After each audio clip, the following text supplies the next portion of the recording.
Hello everyone. Today we are going to learn new topic high speed digital access. In this topic we are go through details the basic concept of DSL cable modem and important point that is the SONET. We'll go through detailed descriptions. The DSL technology. Now, what is the actual DSL technology? As per traditional modems, we reached their peak data rate. Telephone companies developed another technology, DSL, to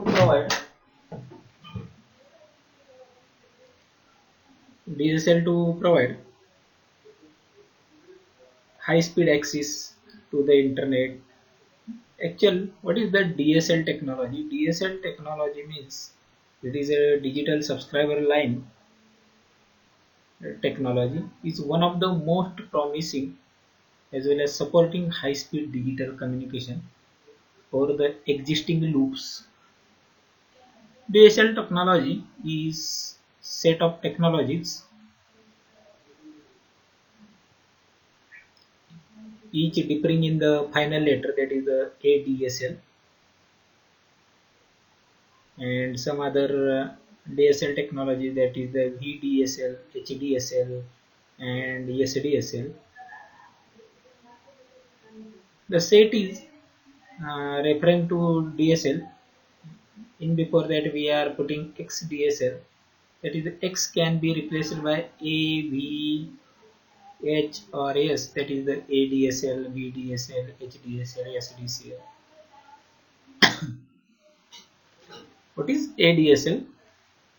This is the first technology in set is asymmetric DSL, that is the ADSL, like a 5.6K modem provides higher speed bit rate in the downstream direction from the internet to the resident address, then in the upstream direction, that is from the resident to the again internet. That is the reason it is called as asymmetry. Unlike asymmetry in 56K modems, the designers of ADSL specifically divided the available bandwidth of the local loop for the residential customer. The service is not suitable for the business customer who need large bandwidth in both directions. That will be mentioned here. ADSL is an asymmetric communication technology designed for the residential users, and it is not suitable for businesses.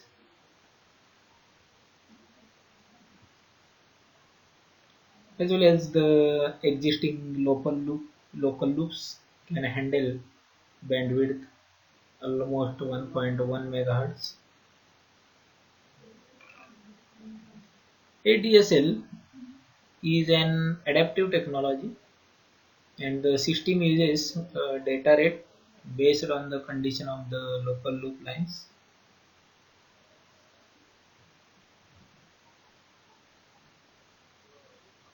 The interesting point that is the ADSL uses the existing local loops.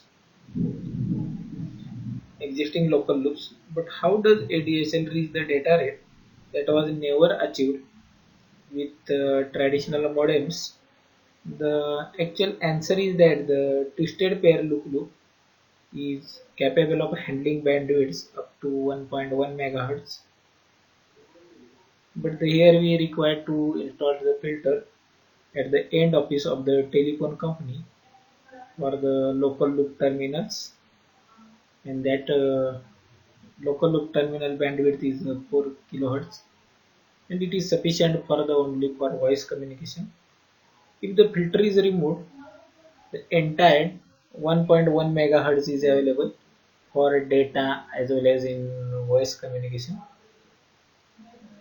ADSL is an adaptive technology. Adaptive technology means 1.1 megahertz is just the theoretical bandwidth of the local loop, but in factors such as the distance between the residence and switching office, the size of the cable, as well as signaling used, so an effect of the bandwidth.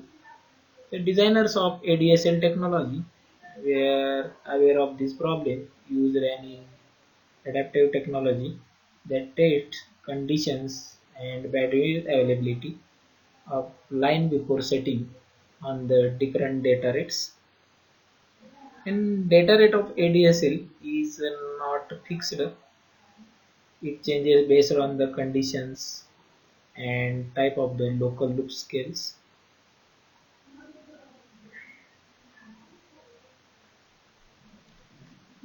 After that, we are moving the DMT. DMT means that is the discrete multitone technique. This technique is modulation technique that has become standard for ADSL. Is called the discrete multitone technique, which combines QAM, which combines QAM and FDM. There is a no said way that bandwidth of system is divided. Each system can decide its bandwidth division.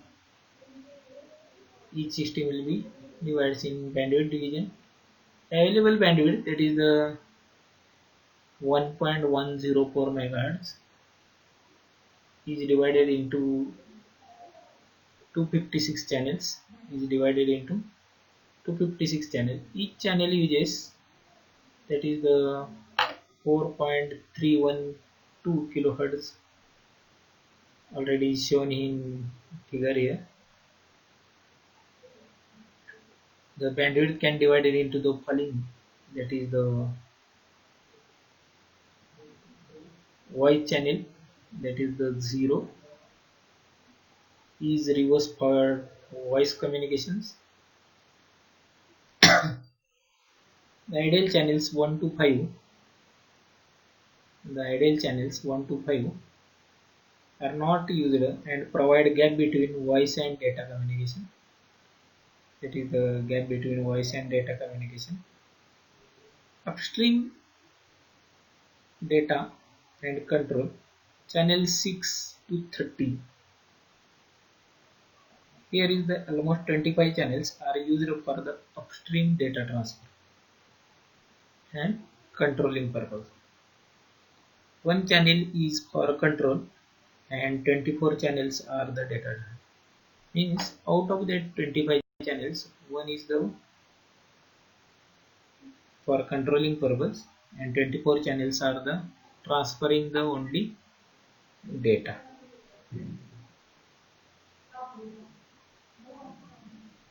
If there are 24 channels, each using, that is the 4 kilohertz out of 4312 kilohertz available with using of QAM modulation.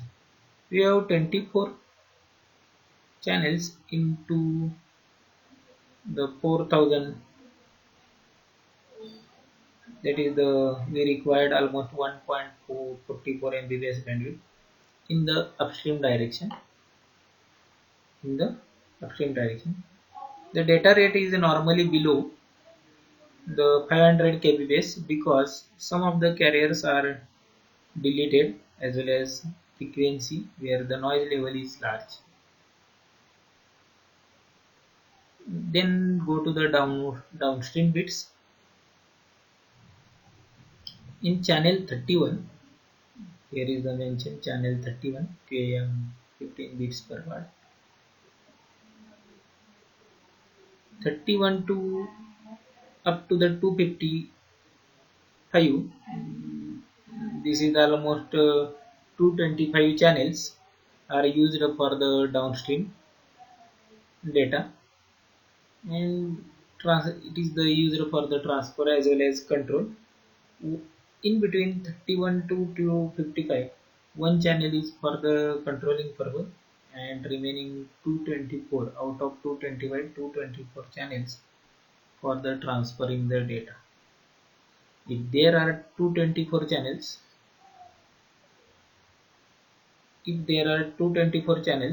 we can achieve up to as well as we can require 13.4 Mbps. The data rate is normally below up to 8 Mbps because some of the carriers are deleted at frequencies where the noise level is large.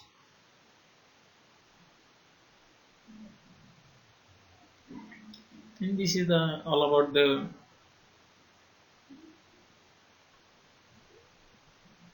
DMT, that is the discrete multitone technique. Wide channel upstream bits, downstream chips, that will be initially we required that 1.10 per megahertz frequency. Then the bandwidth division,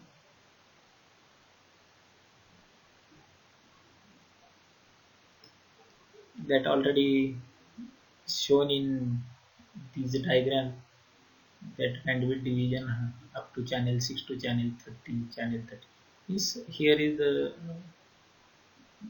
used as a framing structure. That is the 0, it will channel 0 is used for the voice purpose, 1 to 5 it will be not used. Upstream for the it will be used for channel 6 to channel 30. In between that, one channel is used for the controlling, remaining for the data transfer. In downstream also almost 225 channels from channel 31 to 255.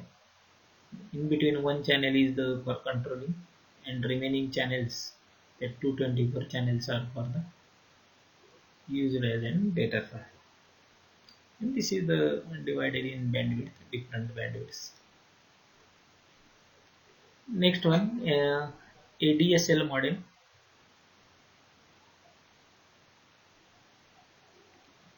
The ADSL model, it is installed in customer sites. The local loop connects to different as well as it will be divided in separate voice as well as in different data communication. The ADSL modem modulates and demodulates the data using DMT and create downstream as well as upstream channels. Here is a need to be installed at the customer premises, normally by a technician from some different telephony companies. The voice line, here is the voice line, can use as an existing telephone wiring in the house, but the data lines need to be installed by some professionals, and all these makes the ADSL line is expensive. We'll see the diagram. There is an alternative technology, that is the universal ADSL.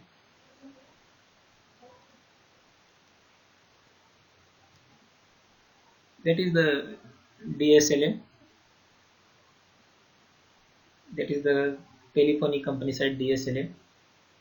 At the telephony company side, the situation is different. Instead of ADSL model, a device called digital subscriber line access multiplexer, means that is the DSLM, is installed. That function similarly, in addition to packet size, the data to be sent to the internet, that is the ISP, to the internet ISP server, already shows in the diagram also.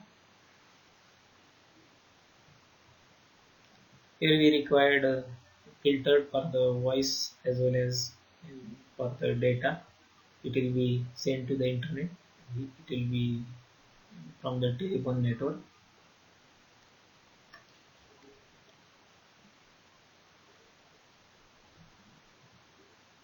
The cable modem, the traditional cable networks, HFC networks,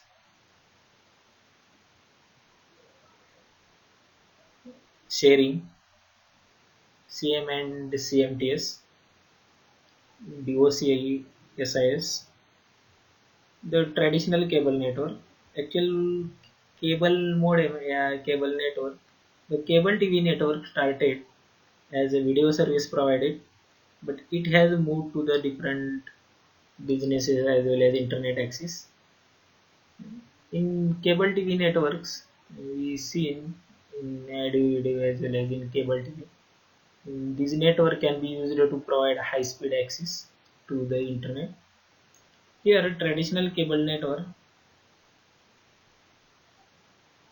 we go through the details. Traditional cable TV network. Cable TV started uh, distribute broadcast video signals to different locations with poor or no any receptions. It will be started in almost in 1940. It was called as an community antenna. Here we picked the antenna, community antenna for the TV, that is also called as CATV, because an antenna at the top of tall hill or building received the signals from the different TV stations and distributed them. And the via coaxial cable